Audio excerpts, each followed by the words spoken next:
다 함께 사도신경하심으로 2023년도 3월 21일 화요일 온라인 아침 기도에 하나님께 올려드리겠습니다. 전능하사 천지를 만드신 하나님 아버지를 내가 믿사오며 그 외아들 우리 주 예수 그리스도를 믿사오니 이는 성령으로 잉태하사 동정녀 마리아에게 나시고 본디오 빌라도에게 고난을 받으사 십자가에 못 박혀 죽으시고 장사한 지 사흘 만에 죽은 자 가운데서 다시 살아나시며 하늘에 오르사 전능하신 하나님 우편에 앉아 계시다가 저리로서 산자와 죽은 자를 심판하러 오시리라. 성령을 믿사오며 거룩한 공예와 성도가 서로 교통하는 것과 죄를 사하여 주시는 것과 몸이 다시 사는 것과 영원히 사는 것을 믿사옵나이다. 아멘. 찬송가 179장 찬송하시겠습니다.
하나님 아버지 감사합니다. 오늘도 또 새로운 화요일 하루를 허락하시고 오늘 하루도 주님께서 말씀을 통해서 앞서가시며 저희들의 선한 길로 이끌어 주시려고 하나님 이 아침부터 저희들을 불러주심을 감사합니다. 주님 부르심에 순종함으로 주 앞에 나와 주님이 베푸시는 말씀을 이 시간에 받길 원합니다. 오늘 말씀을 받을 때에 말씀을 통해서 주님께서 어떤 길로 인도하시는지 깨닫게 하시고 순종케 하여 주셔서 오늘도 오직 주님과만 동행하는 승리의 삶을 사는 하루가 되게 하여 주옵소서. 감사드리오며 우리 주 예수 그리스도의 이름으로 기도드리옵나이다. 아멘. 자, 이 시간에 하나님이 주시는 말씀은 마태복음 13장 31절부터 43절까지 말씀 보겠습니다. 자, 화면을 보시면서 우리 함께 31절부터 합독하시겠습니다. 또 비유를 들어 이르시되 천국은 마치 사람이 자기 밭에 갖다 심은 겨자 씨안을 같으니 이는 모든 씨보다 작은 것이로되 자란 후에는 풀보다 커서 나무가 되매 공중의 새들이 와서 그 가지에 깃들이느니라. 또 또 비유로 말씀하시되 천국은 마치 여자가 가루 서말 속에 갖다 넣어 전부 부풀게 한 노릇과 같으니라. 예수께서 이 모든 것을 우리에게 비유로 말씀하시고 비유가 아니면 아무것도 말씀하지 아니하셨으니 이는 선지자를 통하여 말씀하신 바 내가 입을 열어 비유로 말하고 창세부터 감추인 것들을 드러내리라 함을 이루려 하심이라. 이에 예수께서 무리를 떠나사 집에 들어가시니 제자들이 나와 이르되 밭의 가라지의 비유를 우리에게 설명하여 주소서. 대답하여 이르시되 좋은 씨를 뿌리는 이는 인자요 밭은 세상이요 좋은 씨는 천국의 아들들이요 가라지는 악한 자의 아들들이요 가라지를 뿌린 원수는 마귀요 추수 때는 세상 끝이요 추수꾼은 천사들이니 그런즉 가라지를 거두어 불에 사르는 것 같이 세상 끝에도 그러하리라. 인자가 그 천사들을 보내리니 그들이 그 나라에서 모든 넘어지게 하는 것과 또 불법을 행하는 자들을 거두어내어 풀무불에 던져 넣으리니 거기서 울며 이를 갈게 되리라.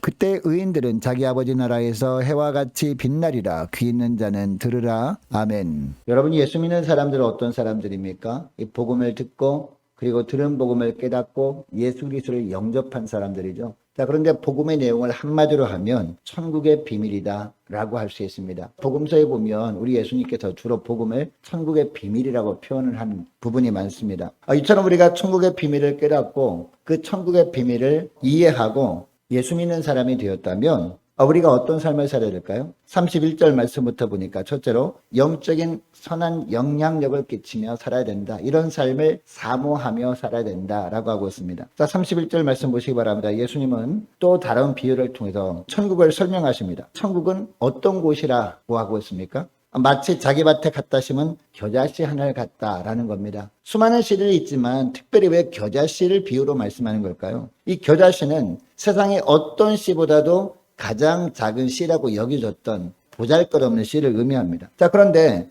이처럼 아무것도 아닌 존재처럼 보입니다. 겨자씨가. 그러나 자라게 되면 어떤 풀보다 커져서 공중의 새와 그리고 다른 날짐승들이 와서 깃들이게 된다. 이 말씀을 하고 있습니다. 여러분, 예수님이 이 땅에 오셔서 천국의 씨앗을 뿌리셨죠. 그 천국의 씨앗이 바로 이 하나님 나라의 말씀 아니었습니까? 이 천국의 씨앗을 처음에 뿌릴 때는요, 사람들이 보기에는 정말 대수롭게 보이지 않았을 겁니다. 아무것도 아닌 것처럼 느껴졌을 겁니다. 그러나 일단 천국의 씨앗을 뿌렸더니, 말씀의 씨앗을 뿌렸더니 결국 어떻게 됐습니까? 세상에 엄청난 영향력을 행사하게 되더라는 겁니다. 이 말씀을 듣고 12제자들이 모든 것을 다 버리고 따라올 정도로 엄청난 변화가 있게 되더라는 겁니다. 이런 삶을 통해서 하나님 나라는 어떤 나라라는 것을 주님께서 보여주고 있습니까? 처음에는 너무나 미약하지만 나중에는 놀랍게 성장해 간다라는 것을 보여주시는 겁니다. 또한 33절에 보니까 천국은 어떤 곳이다 라고 하고 있습니까? 여자가 가루 서말을 속에 갖다 넣어서 전부 부풀게 한 누룩과 같은 곳이다 라고 합니다. 여러분, 누룩이 밀가루 반죽에 들어가면 어떻게 될까요? 밀가루 전체에 영향을 줍니다.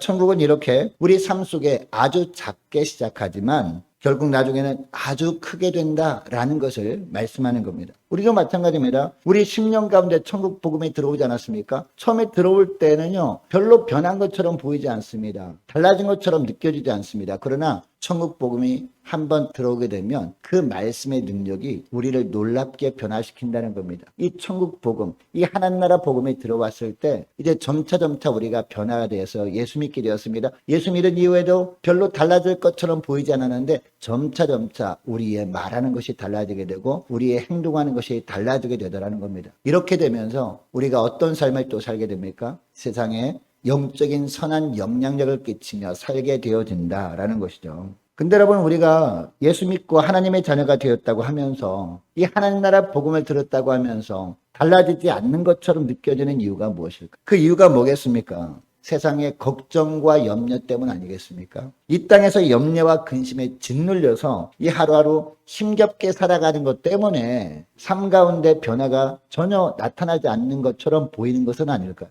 여러분, 이것을 기억하시고 모든 걱정, 근심, 염려, 이 모든 것들은 다 주께 내려놓고 천국 복음의 말씀을 깨달은 자로서 영적인 선한 영향력을 이웃에 끼치며 살아가시는 복된 저와 여러분 될 수 있기를 축복합니다. 자, 그리고 둘째로 입술과 삶으로 천국의 증인된 삶을 살아야 된다라는 것이죠. 자, 34절 말씀 보시기 바랍니다. 자, 예수님은 천국에 관해서 우리에게 비유로만 말씀하셨고 비유가 아니면 아무것도 말씀하지 않으셨다라고 하고 있습니다. 그 이유가 뭐라고 하고 있습니까? 35절 말씀이죠. 자, 35절 말씀 보니까 이는 선지자를 통하여 말씀하신 바 내가 입을 열어 비유로 말하고 창세부터 감추인 것들을 드러내리라 함을 이루려 하심이라 라고 하고 있습니다. 무슨 이야기입니까? 우리 하나님께서는요, 예수님이 이 땅에 오시기 전까지는 선지자를 통해서 부분적으로 자신의 뜻을 사람들에게 알게 하셨다라는 겁니다. 그런데 예수님이 오신 이후부터는 예수님은 하나님의 아들 아닙니까? 하나님의 본체 아닙니까? 그러니까 우리 예수님이 입술을 통해서 모든 것을 다 드러내셨다. 이 말씀을 하는 겁니다. 여러분, 예수님께서 하나님의 뜻을 말씀을 통해서 사람들에게 온전히 드러내실 때 예수님의 주변에 많은 사람들이 모였습니다. 자, 그러나 예수님께 모여든 사람들 모두가 하나님의 백성들은 아니었습니다. 주님이 이런 비유를 들은 이들 중에요, 하나님의 백성들은 어떤 반응을 보였을까요? 말씀을 들을 때마다 마음의 찔림을 받았습니다. 그리고 깨달음이 있었습니다. 그러나 그 이외의 사람들은 어떤 반응을 보였습니까? 자기 나름대로 예수님의 말씀을 해석하기에 분분했습니다. 예수님께서 이렇게 말씀하시지만 이것을 내 생각에는 이렇게 해석하는 게 맞을 것 같은데라고 하면서 이 말씀을 곡해했다는 겁니다. 뿐만 아니라 예수님 본인도 하나님의 아들이라고 분명히 말씀하고 계셨지만 그 예수님을 자기들 나름대로 판단을 했습니다. 예수님이 무슨 하나님의 아들이냐, 예수님이 무슨 메시아냐, 목수의 아들이지, 요셉의 아들이지, 이렇게 자기들 마음대로 판단하고 정죄하기만 했던 자들이었다는 겁니다. 여러분, 이 두 부류의 사람들 중에 어떤 사람들이 복 있는 사람들일까요? 예수님께서 말씀하실 때마다 그 말씀을 통해서 하나님의 뜻을 온전히 깨닫는 자들이 바로 복 있는 자들입니다. 왜냐하면 이것은 인간의 힘으로 되어지는 것이 아니기 때문이죠. 인간의 지혜로 되어지는 것이 아니기 때문입니다. 여러분, 그 당시에 예수님을 배척했던 사람들 생각해 보시기 바랍니다. 그 당시에 똑똑하다고 모든 사람들이 인정할 만한 그런 사람들 아니었습니까? 바리새인들이었습니다. 서기관들이었습니다. 얼마나 지혜로운 자들이었어요, 인간적으로 보면. 그러나 이처럼 인간적인 지혜가, 그들이 똑똑함이 결코 예수님께서 하신 말씀을 바르게 이해하고 깨달을 수 있도록 하지 못했다라는 겁니다. 이런 의미에서 우리가 말씀을 통해서 보여주신 하나님의 뜻, 천국의 비밀을 그동안 깨달았던 것 자체가, 그리고 이 시간에 선포되는 말씀을 우리가 들을 때마다 우리가 성령의 은혜로 깨닫게 되는 것 자체가 바로 복을 받은 것입니다. 이것을 우리가 알아야 됩니다. 여러분, 이처럼 우리가 복을 받은 자들이라면 어떻게 살아야 되느냐? 우리가 단순히 그냥 나만 복을 받으면 되지 라고 끝내버리면 안 되겠죠. 이처럼 복을 받은 자들로서 입술로, 삶으로 천국 복음의 증인으로 살아야 된다는 겁니다. 여러분, 나에게 혹시 손해가 될까 해서 입을 열어서 천국 복음을 증거하는 것을 머뭇거리고 있지는 혹시 않았습니까? 삶 가운데 이 천국 복음의 증인된 삶을 살아야 되는데 나에게 혹시나 피해가 오지 않을까라는 생각 때문에 머뭇거리고 있지는 않았는지 저와 여러분의 삶을 돌아보시기를 원합니다. 자, 그래서 영적인 복을 이미 받은 자로서 예수님과 오늘도 동행하면서 예수님의 제자답게 입술로 그리고 삶으로 천국 복음의 증인으로 살아가시는 복된 하루가 될 수 있기를 원합니다. 그리고 36절 말씀부터 보니까요, 세 번째로 우리가 어떤 삶을 살아야 되느냐? 거룩한 긴장감을 가지고 살아야 된다라는 겁니다. 36절 말씀을 보니까 예수님께서 사람들에게서 떠나 집으로 들어가시는데 이 집으로 들어가신 이후에 우리 예수님께서 제자들에게 가라지 비유에 대해서 자세히 설명해 주십니다. 아마 가라지 비유를 말씀하실 때 긴가민가 했던 것 같아요. 이게 무슨 의미인가? 깨닫는 것 같기도 하고 아닌 것 같기도 하고. 그러나 우리 예수님께서 더 자세히 풀어주시면 우리가 분명히 깨달을 수 있겠다라고 생각하고 예수님이 집에 들어갈 때 쫓아 들어온 거죠, 제자들이. 37절에 보니까 자세히 풀어 설명해 주시는데 좋은 씨를 뿌리는 사람은 누구라고 하고 있습니까? 인자, 즉 예수님이다 라고 하고 있습니다. 그리고 38절 보니까 밭은 세상이다 라고 하고 있습니다. 그리고 좋은 씨는 천국의 아들들이며 가라지는 악한 자의 아들들이다 라고 하고 있습니다. 계속해서 41절 보니까 가라지를 뿌리는 원수가 누구라고요? 마귀다라는 겁니다. 그리고 추수 때는 세상 끝이고 추석부는 천사들이다 라고 하고 있습니다. 또한 추수 때 가라지가 불살라지는 것처럼 종말의 때에 예수님께서 천사들을 보내셔가지고 어떻게 하신다라고 하고 있습니까? 넘어지게 하는 것과 불법을 행하는 자들을 속가낼 것이다 라고 하고 있습니다. 이어지는 42절에 보니까 속하는 자들을 어떻게 하신다? 풀무불에 던져 넣을 것이다. 풀무불에 던져 넣어서 태워서 없애버릴 것이다 라고 하고 있습니다. 여러분, 여기서 풀무불은 무엇을 상징합니까? 심판의 장소를 상징하는 그런 단어가 바로 풀무불이죠. 그리고 이 풀무불은요, 어떤 불입니까? 영원히 꺼지지 않는 불이에요. 영적으로. 즉 요한계시록 20장 4절에 나오는 영원한 불못이 바로 풀무불입니다. 그러나 43절에 보니까 그때 의인들은 어떻게 된다라고 하고 있습니까? 천국 복음을 깨닫고 그리고 천국 복음을 받아들이고 예수 그리스도를 영접하고 주님께서 말씀하신 대로 따르는 자들 의인들은 어떻게 된다라고 하고 있느냐? 43절에 보니까 아버지 나라에서 해와 같이 빛나게 될 것이다 라고 하고 있습니다. 여러분 오늘날 우리는요 종말을 향해 달려가고 있는 가운데 있습니다. 물론 그때와 시기는요 아무도 몰라요. 아버지밖에 몰라요. 하나님 아버지밖에 모릅니다. 그러나 분명한 것은 그때가 점점 가까이 오고 있다라는 사실이죠. 어쩌면 그날이 오늘일 수도 있습니다.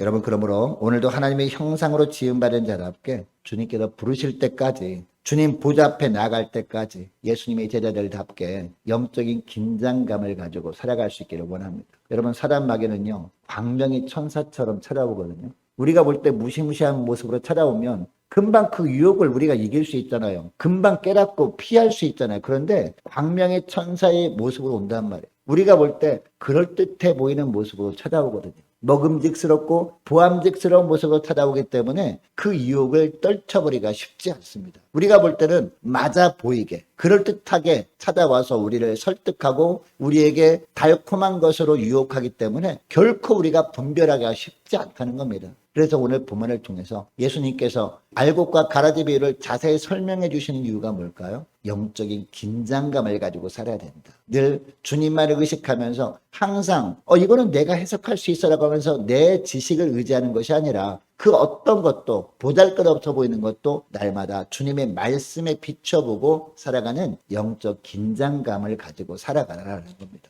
여러분 이것을 기억하시고 이 시간에 함께 기도하기를 원하는 것은요 이렇게 기도했으면 좋겠습니다. 하나님 영적인 선한 영향력 끼치며 살아갈 수 있도록 도와달라고 함께 기도하기를 원합니다. 또한 무엇보다 입술로 삶으로 천국의 증인되어 살아갈 수 있는 저희를 되기를 원합니다. 간절히 기도했으면 좋겠고요. 거룩한 긴장감을 가지고 더욱더 믿음으로 잘 분별하며 살아갈 수 있도록 도와달라고 함께 기도하기를 원하고 오늘도 주님께서 말씀을 통해서 이끄시는 대로만 순종케 하여 주옵소서. 함께 기도하기를 원합니다. 유치원부 중고등부 청년부를 위해서 각 구역과 남녀 전도회를 위해서 함께 기도하기를 원하고 또 많은 환우들 위해서 기도해 주시기 바랍니다. 우리 이상희 장로님 우리 이삼재 성도님 위해서 함께 기도하기를 원하고요. 김예린 어린이 속히 퇴원할 수 있도록 주님 도와주옵소서. 함께 기도하기를 원합니다.